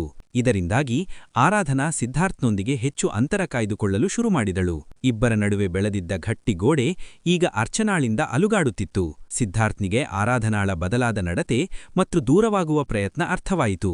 ಒಂದು ದಿನ ರಾತ್ರಿ ಆದ ಶಾಂತವಾಗಿ ಆರಾಧನಾಳ ಬಳಿ ಕುಳಿತುಕೊಂಡನು. ಆರಾಧನಾ, ಕಳೆದ ಕೆಲವು ದಿನಗಳಿಂದ ನೀವು ನನ್ನೊಂದಿಗೆ ಮುಕ್ತವಾಗಿಲ್ಲ. ನಿಮ್ಮ ಅಂತರಕ್ಕೆ ಅರ್ಚನಾಳ ಮಾತುಗಳೇ ಕಾರಣ ಎಂದು ನನಗೆ ಗೊತ್ತು. ದಯವಿಟ್ಟು ನನ್ನನ್ನು ನೋಡಿ ಹೇಳಿ, ನಿಮ್ಮ ಮನಸ್ಸಿನಲ್ಲಿ ಏನಿದೆ ಎಂದು ನೇರವಾಗಿ ಕೇಳಿದನು. ಆರಾಧನಾ ಕಣ್ಣುಗಳಲ್ಲಿ ನೀರು ತುಂಬಿ, ಸಿದ್ಧಾರ್ಥ್, ಅಕ್ಕ ಹೇಳಿದ ವಿಷಯಗಳು, ಆಕೆಯ ನಿಶ್ಚಿತಾರ್ಥದ ಸಮಯದಲ್ಲಿನ ಮಾತುಗಳು, ಅವಳು ನಿಮಗೆ ಎಷ್ಟು ಮುಖ್ಯವಾಗಿದ್ದಳು? ನಾನು ಕೇವಲ ವಿಧಿಯಿಲ್ಲದೆ ಬಂದವಳ ಎಂದು ಮೌನವಾಗಿ ಆಗ್ತಳು. ಆಗ ಸಿದ್ಧಾರ್ಥ್ ಆರಾಧನಾಳ ಕೈಗಳನ್ನು ಹಿಡಿದು ಆಳವಾದ ಧ್ವನಿಯಲ್ಲಿ ಉತ್ತರಿಸಿದ. ಆರಾಧನಾ, ನಾನು ನಿಮ್ಮನ್ನು ಯಾಕೆ ಮದುವೆಯಾಗಿದ್ದೇನೆ ಎಂದು ನಿಮಗೆ ಗೊತ್ತು. ಆಗ ಅದು ಕೇವಲ ಸನ್ನಿವೇಶವಾಗಿತ್ತು. ಆದರೆ 6 ತಿಂಗಳುಗಳಲ್ಲಿ ನಾವು ಈ ಬಂಧವನ್ನು ಪ್ರೀತಿಯಿಂದ ಕಟ್ಟಿದ್ದೇವೆ. ಅರ್ಚನಾ ಬಗ್ಗೆ ನೀವು ಹೇಳಿದ ವಿಷಯಗಳು ಸತ್ಯ. ನಾನು ಆಕೆಯನ್ನು ಪ್ರೀತಿಸಿದ್ದೆ ಮತ್ತು ಆಕೆಯ ಗ್ಲಾಮರ್ಗೆ ಆಕರ್ಷಿತನಾಗಿದ್ದೆ. ಆಕೆ ವೈಭವವನ್ನು ಬಯಸಿದ್ದಳು. ನಾನು ಅದಕ್ಕೆ ಹಣ ನೀಡಲು ಸಿದ್ಧನಿದ್ದೆ. ಆದರೆ ನಿಮ್ಮನ್ನು ಮದುವೆಯಾದ ಮೇಲೆ ನನಗೆ ಅರ್ಥವಾದ ಸತ್ಯವೇನೆಂದರೆ, ನನ್ನ ಜೀವನಕ್ಕೆ ಶಾಂತಿ ಮತ್ತು ನೆಮ್ಮದಿ ಬೇಕೇ ಹೊರತು ವೈಭವವಲ್ಲ. ಅರ್ಚನಾ ನನ್ನ ಜೀವನಕ್ಕೆ ಒಂದು ದೊಡ್ಡ ಪರೀಕ್ಷೆಯಂತೆ ಬಂದಳು. ಆಕೆ ನನ್ನ ಜೀವನದಿಂದ ಹೊರಟು ಹೋದಾಗ ನನ್ನ ಎಲ್ಲ ಸುಖ ಸಂತೋಷ ಮಾಯವಾಯಿತು. ಆದರೆ ನೀವು ನನ್ನ ಜೀವನಕ್ಕೆ ಪ್ರೀತಿ ಮತ್ತು ವಿಶ್ವಾಸದ ಉಡುಗೊರೆಯಂತೆ ಬಂದಿರಿ. ನಿಮ್ಮ ಸಿಂಪಲ್ ಮನಸ್ಸು, ಹೊಂದಾಣಿಕೆಯ ಸ್ವಭಾವ ಮತ್ತು ನಿಮ್ಮ ಪ್ರಬುದ್ಧತೆಯ ಮುಂದೆ ಅರ್ಚನಾಳ ಎಲ್ಲಾ ವೈಭವದ ಕನಸುಗಳು ಬೂದಿಯಾದವು. ಈಗ ನಾನು ನಿಮ್ಮನ್ನು ಮಾತ್ರ ಪ್ರೀತಿಸುತ್ತೇನೆ ಆರಾಧನಾ. ನಮ್ಮಿಬ್ಬರ ನಡುವಿನ ಬಂಧ ಕೇವಲ ಆಕಸ್ಮಿಕವಾದದ್ದಲ್ಲ, ಅದು ದೈವನಿಯಮ. ಈ ಬಂಧದ ಆಳವನ್ನು ಅರ್ಥಮಾಡಿಕೊಳ್ಳಿ. ಅರ್ಚನಾ ಕೇವಲ ಗತಕಾಲದ ನೆರಳು. ನಮ್ಮ ಭವಿಷ್ಯವು ನಿಮ್ಮ ವಿಶ್ವಾಸದ ಮೇಲೆ ನಿಂತಿದೆ. ಈ ಪ್ರೀತಿಯ ಮಾತುಗಳು ಆರಾಧನಾಳ ಹೃದಯವನ್ನು ಸ್ಪರ್ಶಿಸಿದವು. ಆಕೆ ತನ್ನ ಸಂದೇಹಗಳನ್ನು ದೂರವಿಟ್ಟು ಸಿದ್ಧಾರ್ಥ್ನನ್ನು ತಬ್ಬಿಕೊಂಡಳು. ಇಬ್ಬರ ನಡುವಿನ ವಿಶ್ವಾಸದ ಬಂಧ ಆ ದಿನ ಮತ್ತಷ್ಟು ಗಟ್ಟಿಯಾಯಿತು.